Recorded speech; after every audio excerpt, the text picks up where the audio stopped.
Thanks, Byron and Dan, for that. That was awesome. Yeah. All right, Denny, so we have a lot of snow here in the Treasure Valley, or very slick conditions, not so much a lot of snow, but a lot of school closures.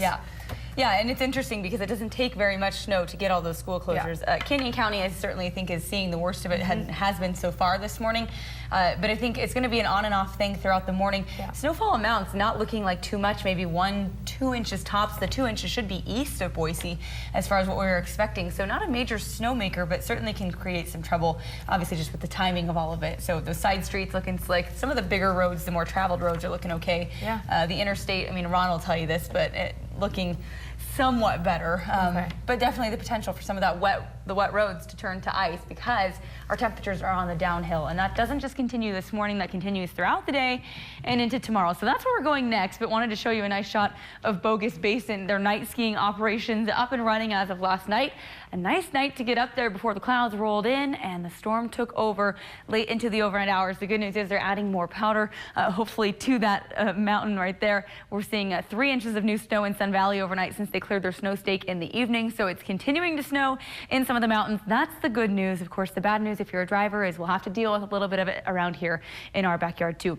30 degrees outside at the Boise Airport, winds at 12 miles an hour, making it feel like 21. So it's a little bit windy. A gust could be even higher, and that does create the possibility for some blowing snow out there too. So kind of that combination of the light snowfall with the wind can create some tricky conditions. It'll also make the lanes harder to see on the roads at some points if the snow starts to stick again. 31 in Mountain Home, 30 in Nampa, 28 in Caldwell. In Ontario, you're at 30 degrees this morning. Temperatures prime for snow. It's 32 in Sun Valley, and you can see the transition that's happened throughout the last several hours, about 4 hours. It was a rain event down toward Mountain Home, kind of got that rain snow mix, a little bit of freezing rain possible out there. Now everything has turned to snow. The temperatures have cooled off just enough that we're going to see this continuing as snow. So we're catching a slight break here in the immediate Boise area right now, but you notice there's more behind it coming in. So we're going to be watching for snow showers on and off throughout that morning commute. I think the biggest concerns will be where we see those wet roads turn to ice because those temperatures are so cold. And of course, those side streets could be snow covered. Roads are going to be slick. We could see some blowing snow. And of course, the worst case scenario, kind of if you see some of that light snow falling on top of areas where ice has started to form, that will continue to be a concern, I think, through about mid-morning today. Overall, as I mentioned, the snowfall amounts will be pretty light, 1 to 2 inches, but we know it can create a little bit of a headache. On the Futurecast, watching for this snow to, for the most part, continue through that morning commute. It will slowly taper off. Here's about 7:40. Still widespread snow for us here in southwest Idaho and up into our mountains too.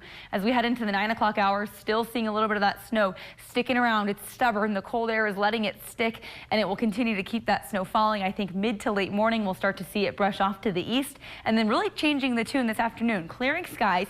It's going to get cold though, so you would think our temperatures would warm up as we head throughout the afternoon, possibly melting some of this snow. Unfortunately, it's going to go the other direction. Temperatures now at 30. We're going to be mid-20s as we head into this afternoon. Here's about 5:45. Temperatures dipping into the low 20s for us here in the Treasure Valley. Already in the teens in some of the mountains again tonight. Watch what happens overnight. It's going to get so much colder.